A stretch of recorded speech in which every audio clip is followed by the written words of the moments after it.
Hey guys! First of all, a huge thank you to everyone who always supports me and my channel and subscribes.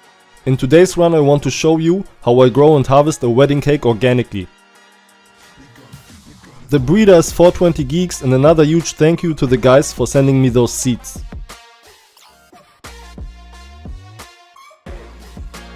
To germinate, I used a 16-liter fabric pot filled with pre-fertilized soil that you can get from any grow shop. I placed the seed in the center about 2 cm deep in the soil and used a small spray bottle to spray water directly onto the seed once. Then I covered the seed with soil and moistened the surface again with a few sprays. After that I left the pot in the tent at over 15 degrees Celsius and checked it daily until the seedling broke through the surface. As soon as the seedling emerged, the plant was placed under an 18-hour light cycle.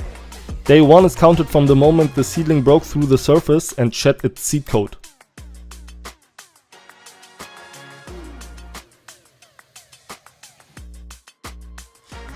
This plant is a photoperiodic plant, which means that it will only enter the flowering stage once the light cycle is switched to 12 hours of light. Since I didn't have enough soil, I filled the pot only halfway for now and let the seedling stretch over the rim of the pot so I can fill the pot up later and cover the stem. When the seedling grows upward in search of light, this is called stretching. For the first 2 weeks I only watered the plant with a small spray bottle. Once the plant got a little bigger, I started watering it properly. I go by how heavy the pot feels. I simply lift the pot before and after watering. Once you have done this often enough, you will know that the dry pot weighs almost nothing and you should let the pot dry out a little before each watering. The amount of water is simply adjusted based on the plant's drinking behavior. If the pot dries out too quickly, I water it more the next time, but always make sure not to overwater. It is better to give too little water than too much. I water with tap water that has been left to stand for 12 to 24 hours. I don't adjust the pH value and I don't use liquid fertilizers.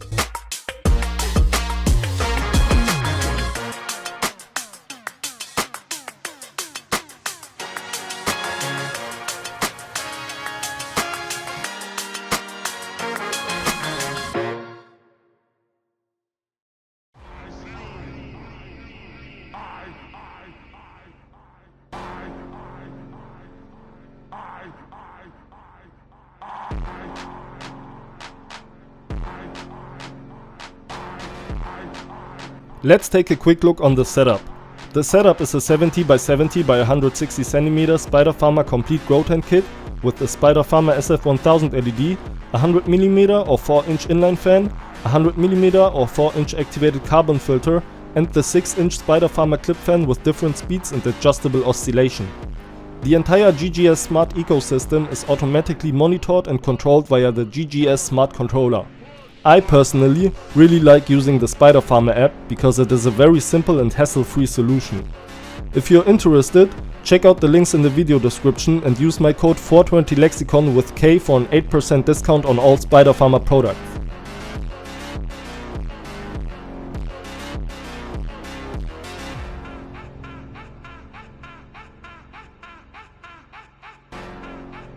During the vegetative stage I try to keep the humidity above 60% and the temperature above 25 degrees Celsius. In addition, the plant generally has a higher nitrogen requirement during the vegetative stage. Among other things, nitrogen is responsible for the plant's green color. Nitrogen is essential for cell division and cell proliferation and is therefore particularly important when leaf and root development reach their peak. Nitrogen is considered a mobile nutrient within the plant, which means the plant can transport it to wherever it's needed most at any given time. Because of this mobility, the first symptoms of nitrogen deficiency appear on older leaves. The plant draws available nitrogen from the older cells to build new ones. This means that the lower leaves are the first to start turning yellow as soon as the plant can no longer draw enough nitrogen from the soil. Overwatering can also cause this.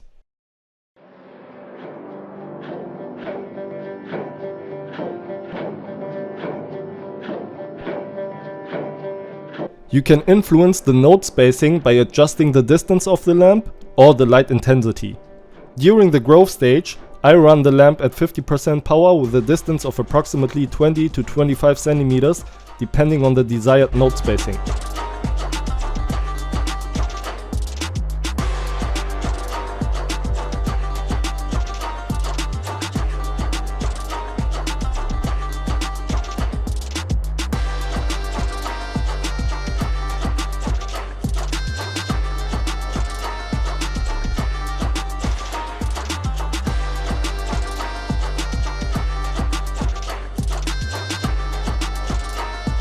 During the flowering stage, the plant's nitrogen requirements decrease, while its phosphorus and potassium requirements increase to enable the formation of good flowers. That's why, before the flowering stage begins, I give the plant about 3 grams per liter of medium, greenhouse-feeding bio-bloom. This is an organic slow-release fertilizer that supplies the plant with nutrients throughout the entire flowering stage. You just mix the fertilizer directly into the soil and then only water it. For me, this is the best method, since I don't have time to mix a fertilizer solution every time I water. Furthermore, unlike many others, I honestly don't see any significant price differences when you consider the amount of products required and the frequency of application. As with nitrogen, the symptoms of phosphorus deficiency first appear on older leaves, indicating that phosphorus is also mobile within plants and can be transported to where it is most urgently needed.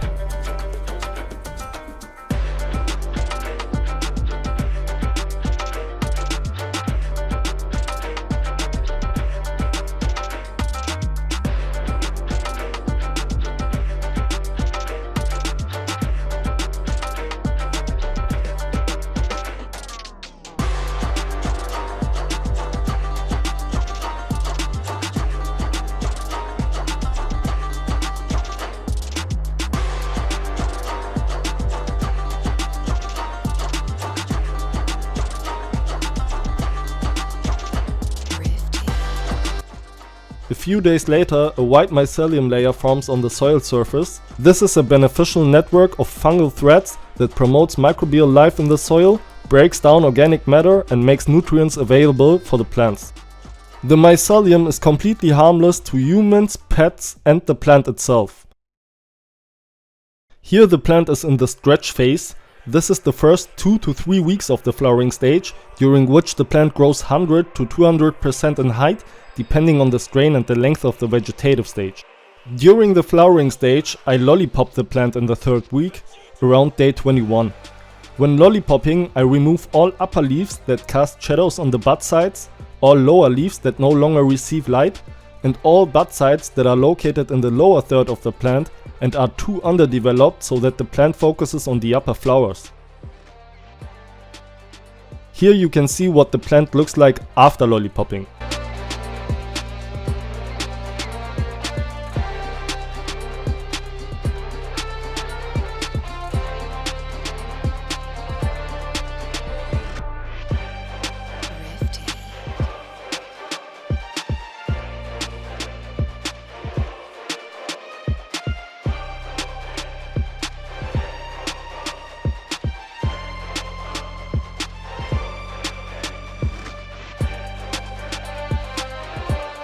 I want to emphasize once again that I'm doing a home grow here in my own style. I want to keep it as simple as possible. From this point on, all I really have to do is water the plant until harvest.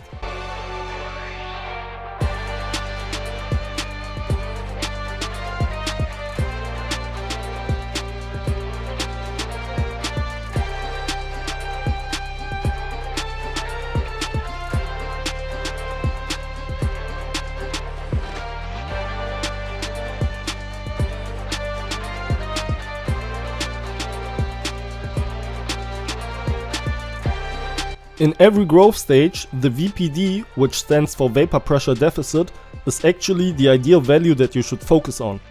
The VPD is influenced by the ratio of temperature to humidity. You can read and adjust your current VPD using charts. There are different charts for each type of lamp. I have included the ones for LEDs in the description. Of course, the Spider Farmer GGS smart controller also takes care of this part of work for you.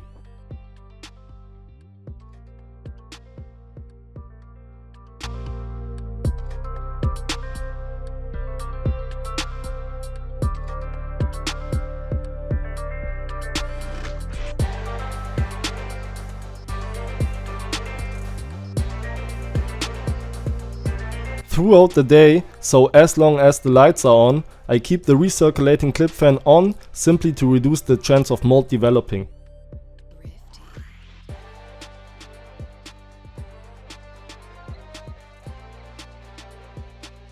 The late discoloration, specifically the yellowing and drying out of the leaves, is intentional. Towards the end of the flowering stage, so at the end of the plant's life cycle, it uses up all the nutrients from the leaves and then sheds them off. This process is also known as an organic flush and ensures that less chlorophyll needs to be broken down in the final product, resulting in a smoother and more flavorful smoking experience.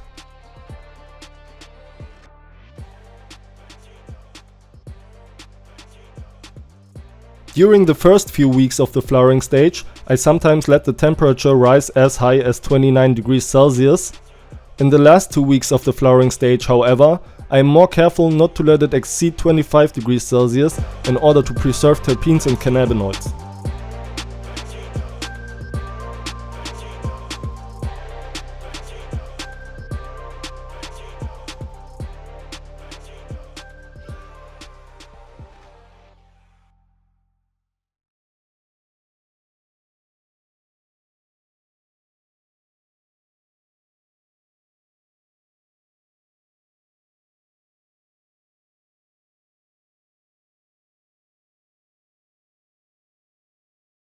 This time I didn't play around with 48 hours of only light or only darkness before harvest, since the plant was still sharing the tent with other plants. On day 55 I harvested the wedding cake.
To dry it, I hung the whole plant upside down after removing all the larger leaves, i.e. the fan leaves. It is best to hang the plant in a dark place with a temperature of 16 to 19 degrees Celsius and a humidity of 55 to 60% to protect terpenes and cannabinoids. The plant is fully dried as soon as the first branches snap and no longer bend. In other words, as soon as you can hear the first crack. Drying the plant took 9 days. After drying, the buds get cured in the Spider Farmer Auto-Cure Smart Jar together with the two-way humidity packs. This is what the buds look like after drying, and the total harvest amounted to about 50 grams. This wedding cake turned out really frosty. Feel free to share your thoughts in the comments. Check out the links in the video description and please leave a like and subscribe to show your support if you enjoy the videos. Otherwise, thanks for watching the video this far and I'll see you in the next run.